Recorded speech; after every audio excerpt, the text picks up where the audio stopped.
So, we will open today with the first of our presentations, and I'd like to introduce to you Professor Piers Robinson from the University of Sheffield, where he is Chair of Politics, Society and Political Journalism. Piers has written some fantastic literature, including a treatise on the Chilcot Report and a book entitled The Handbook of Media, Conflict and Security. Tonight, Professor Robinson will discuss propaganda, deception and the war on terror from 9/11 to Syria. Please join me in welcoming to the stage Professor Robinson.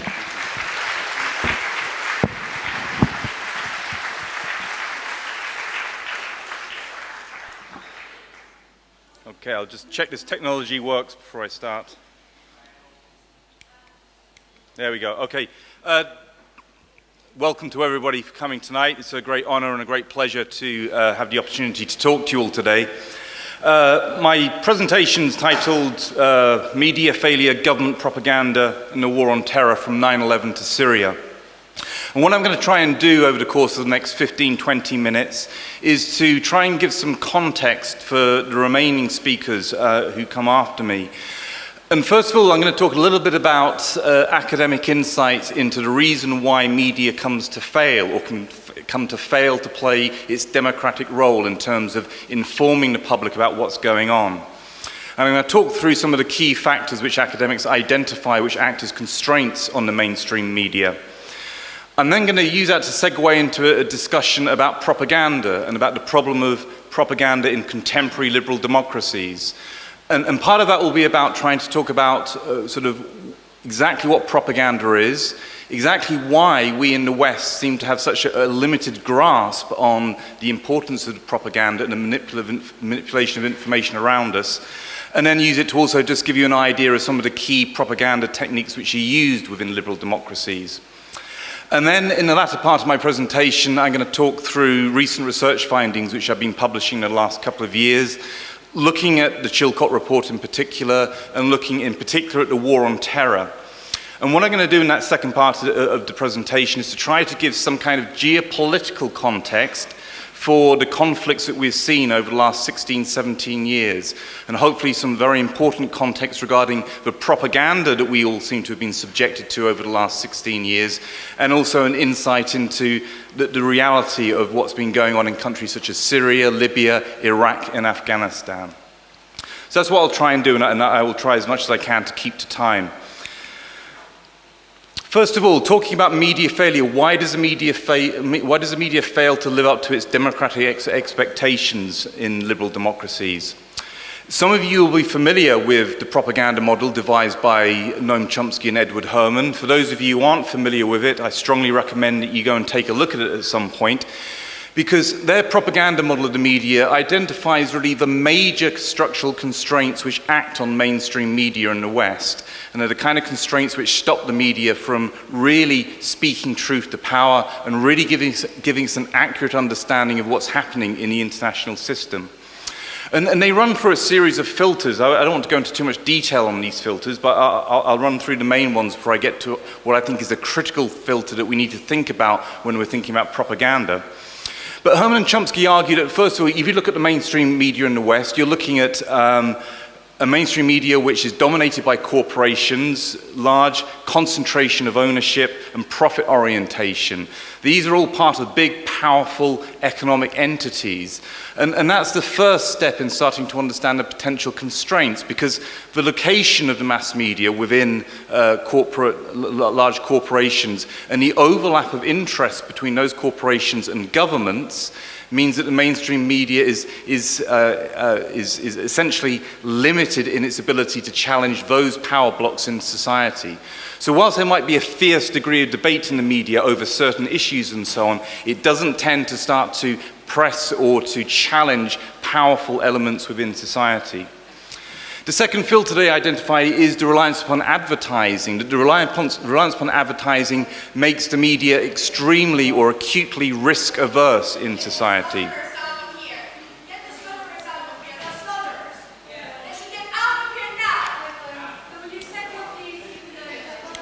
Should I pause for a second? Yeah, just pause for a second, it's fine. Then we'll just carry on. We'll sort this out. Yeah.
also for the support from the audience during that.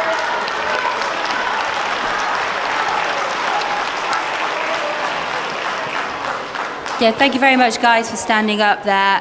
Yeah, Meet Syria Solidarity UK. They've turned up to several events and sabotaged them like this, so we're sorry that's happened. We're now going to continue on with Professor Robinson's fantastic talk. Okay.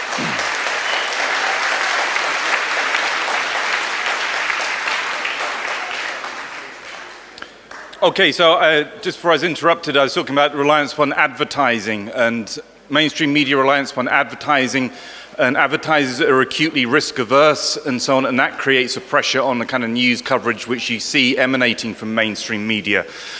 Some of you are probably familiar with Peter Oborne's experience in the last couple of years with the Telegraph newspaper and his resignation from the Telegraph because it wouldn't run stories in relation to the HSBC scandal and so on, and that was a key advertiser with the Telegraph, which gives you an example of those kind of pressures which can come to bear.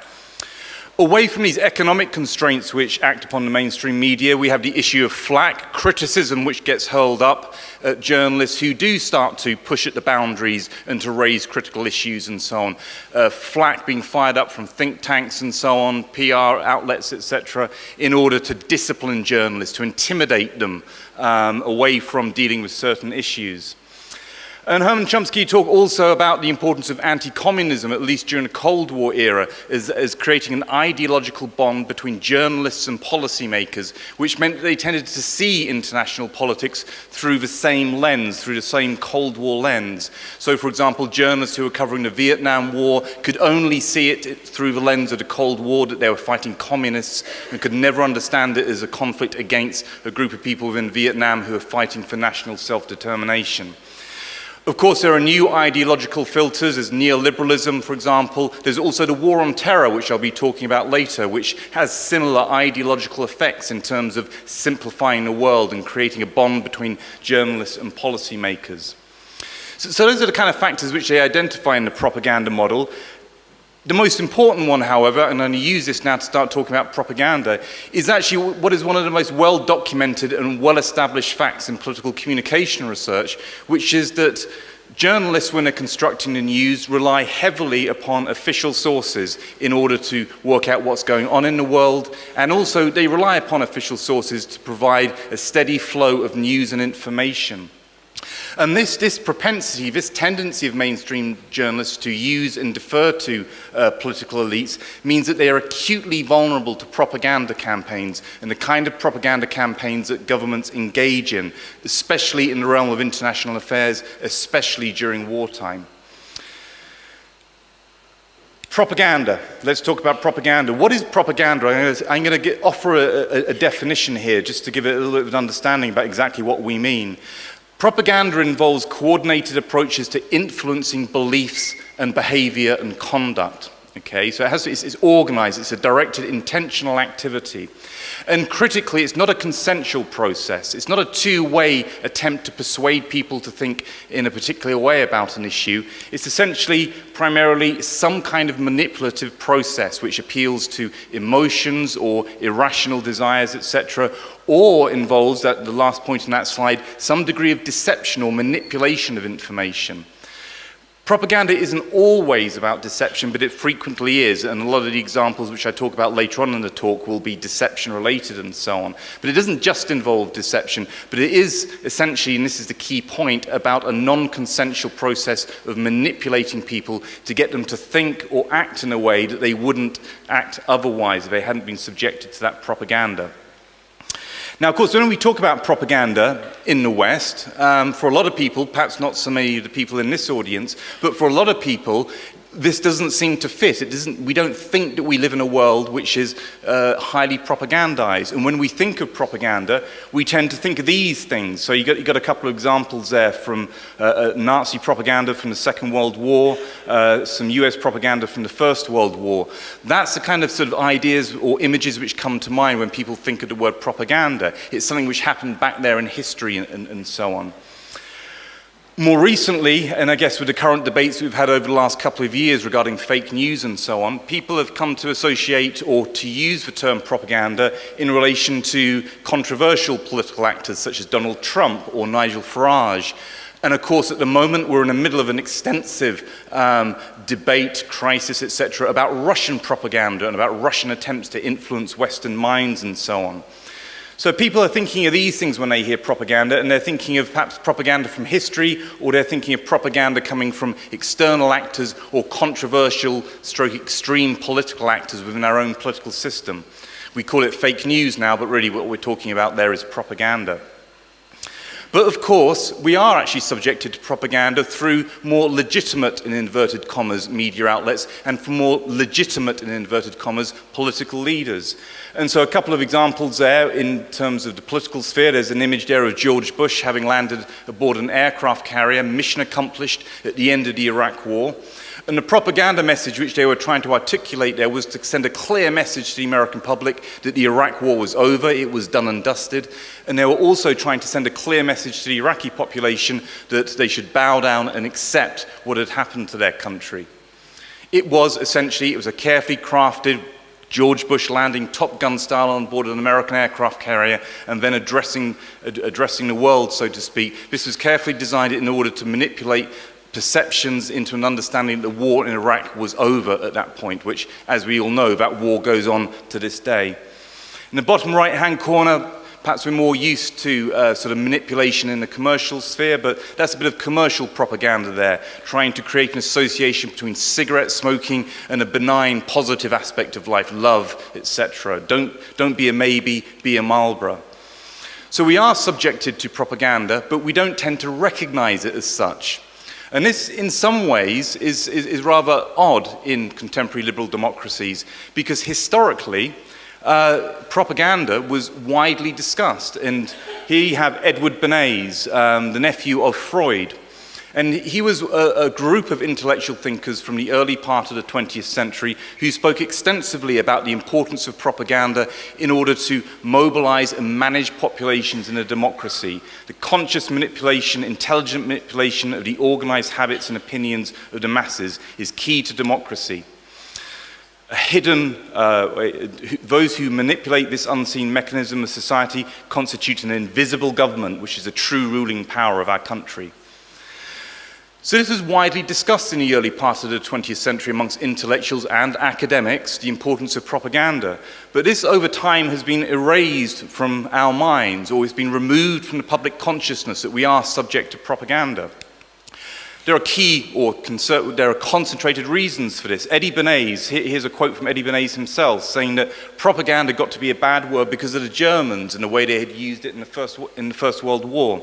So what we did was to find a new form of words, PR, public relations. That's where public relations come from. It was a way of rebranding propaganda so that people were not so aware of the manipulation that they were being subjected to.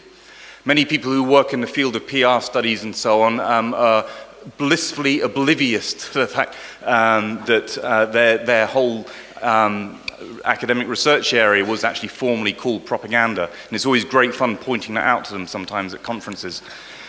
But over time, as Phil Taylor, the war media historian, pointed out and argued, that we've had a euphemism industry which has developed over time. We have a wide range of terms which governments use to explain activities, and I won't read through all of them because I don't have time. We have terms such as psychological operations, strategic communication, influence operations, political warfare, and all of these terms, as Phil Taylor pointed out, are really euphemisms. They're a way of democratic governments and powerful actors within democracies essentially sort of hiding away the fact that they are engaged in manipulation activities, they are engaged in propaganda. A euphemism industry which has led to this wonderful quote here from Carey in his book Taking the Risk Out of Democracy, Corporate Propaganda versus Freedom and Liberty. Success of business propaganda in persuading us that we are free from propaganda is one of the most significant achievements of the 20th century. So in a very fundamental way, we have had the idea that we're in a society where we are being manipulated, removed from our consciousness and removed from our minds. Now, I'm going to give just a couple of minutes just to give you a little bit of an insight into the rationale that you come across from various stratas within the political establishment, which explains why they believe that propaganda needs to be used in democracies. And this is John Mearsheimer, who's a leading American IR, international relations theorist. And he wrote a book in 2010, Why Leaders Lie. And he argues that deception is widely seen as a necessary component of achieving strategic objectives in the international system. And he makes this wonderfully counterintuitive point that actually countries or states rarely lie to each other. Governments rarely lie to each other because they have intelligence services who can actually work out what the truth of what is going on. But they do frequently lie to their own populations. And there's a kind of an elitist underpinning to this, is that foreign policy elites are there to decide what is in the national interest, what strategic objectives have to be pursued in the international system, and that they're the best place to work out what needs to be done. And you want to keep the public away or keep the public on side through propaganda frequently. And he argues that liberal democracies, and this is perhaps his most controversial point, is that liberal democracies in the international system, whilst they present themselves as benign forces, etc., they do frequently engage in actions in the international system which are fundamentally illiberal. And in order to do that, in order to carry the population with foreign policies which are illiberal and immoral, they will engage in propaganda campaigns to tell positive stories about why they are acting in the international system in the way that they are. Finally there, and I'm slightly conscious of time, we did have an interruption. How am I doing for time? I'm fine, okay, I'm fine.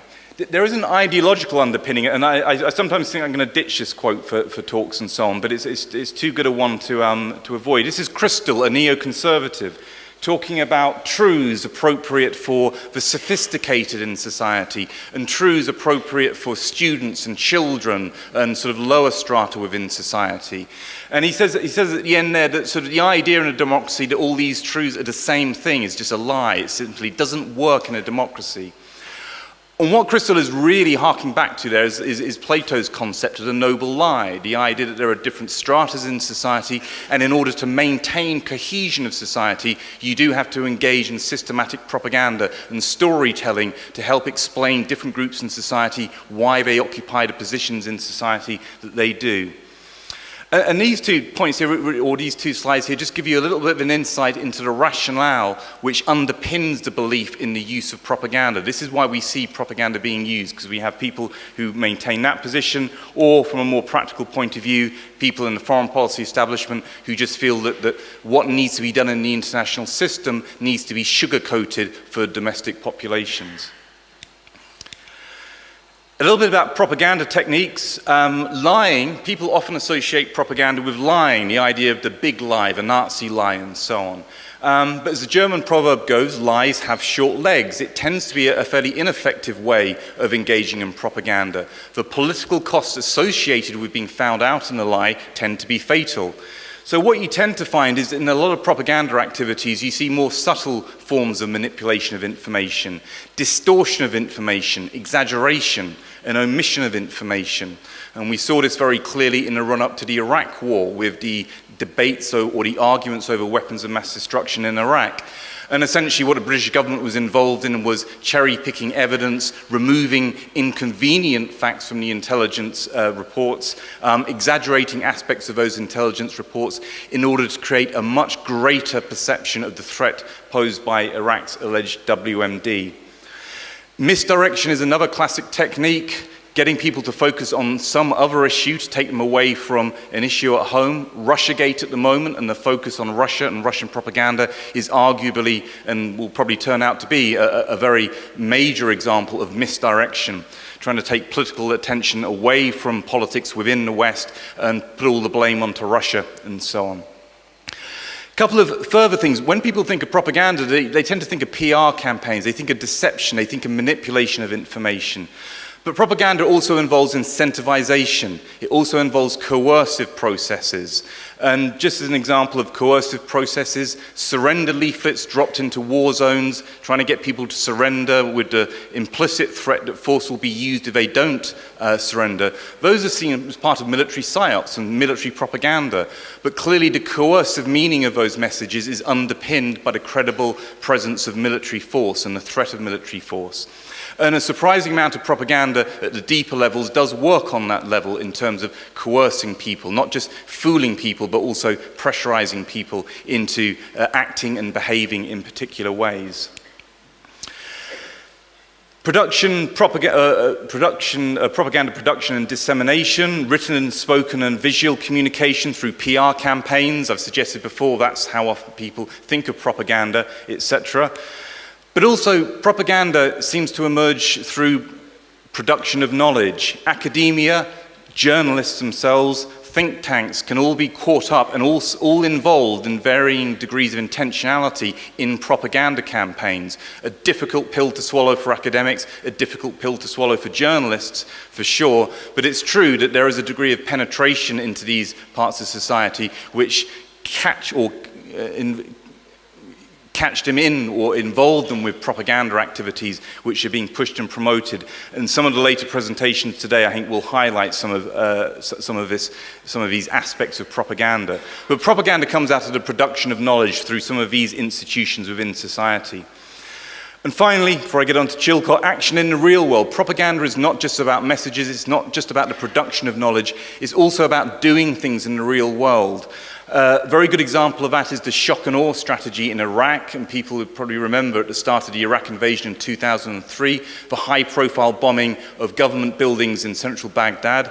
That was primarily designed to send a coercive message to the Iraqi population that they should not resist the invasion. It was part of the shock and awe strategy. It was primarily a psyop or a propaganda act. So propaganda also involves doing things as well as saying things, etc.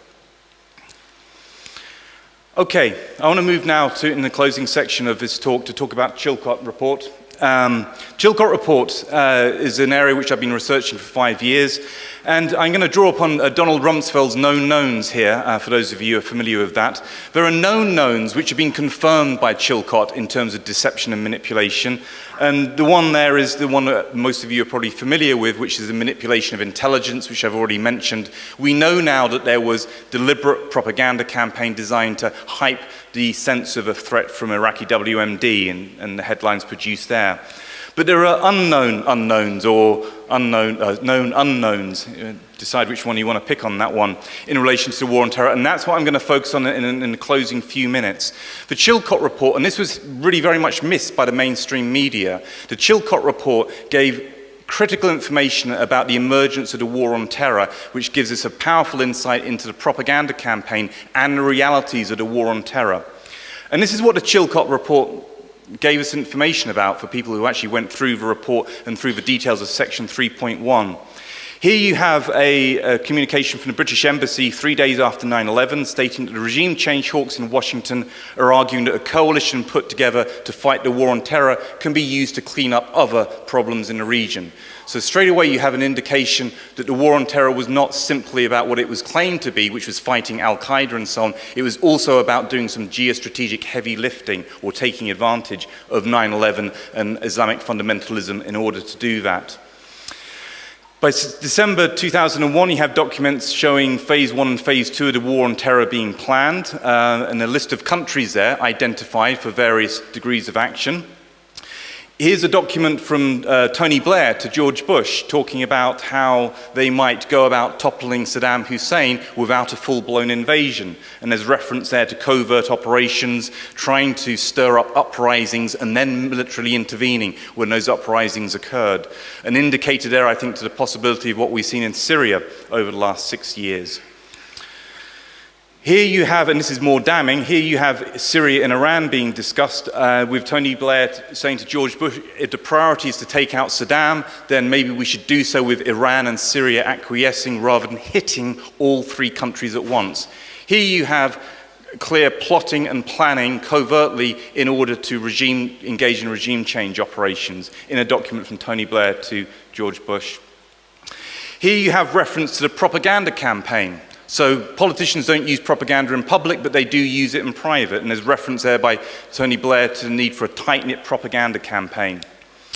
This is another document from an aide from Tony Blair to Condoleezza Rice talking about propaganda activities in the context of the war on terror, the rapid rebuttal, the grid being pushed out, which is an Alistair Campbell device, and so on. And then planning the propaganda campaign, a whole host of activities. For example, humanitarian conferences, the first one on the list. And if you look at the first line there, and the terms being used is that this is how to make people in the world think that something good can come from 9/11 and so on. These are all part of the activities to underpin, essentially, an aggressive series of regime change operations.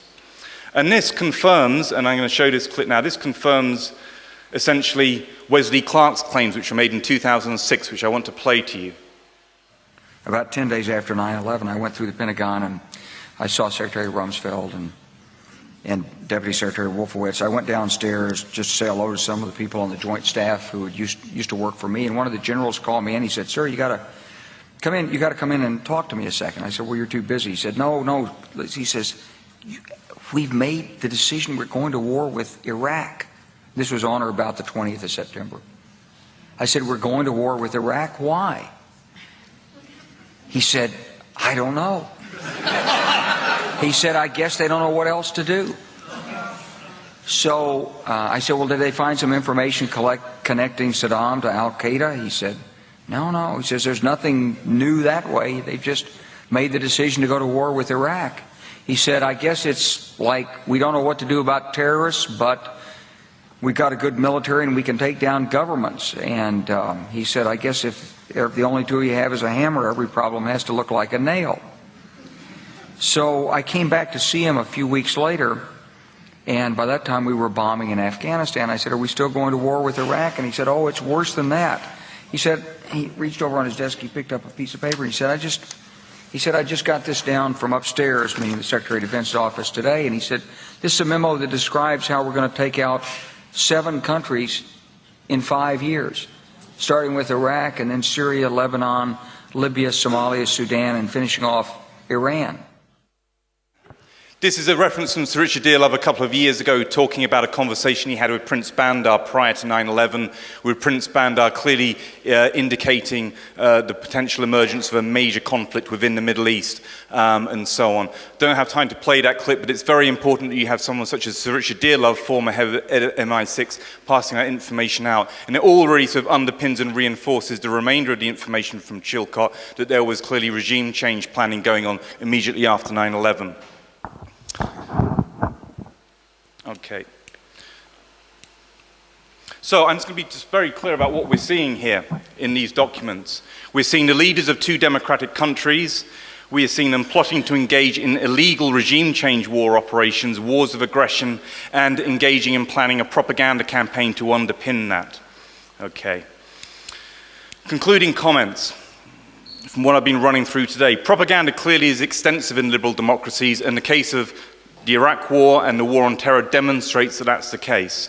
It's extensive in liberal democracies, and it's arguable that there is a permanent and significant displacement of reality because of these propaganda campaigns.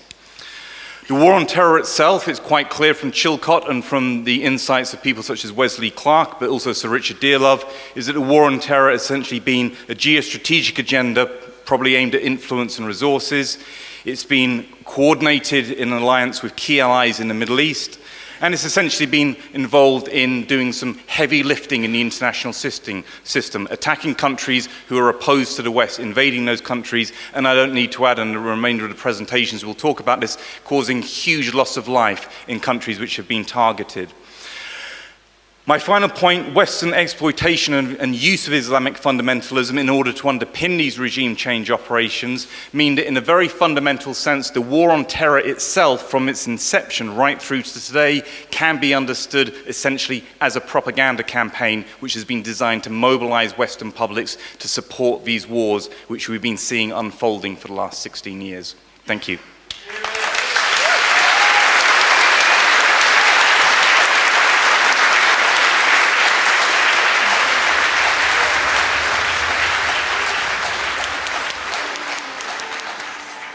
Thank you, Piers.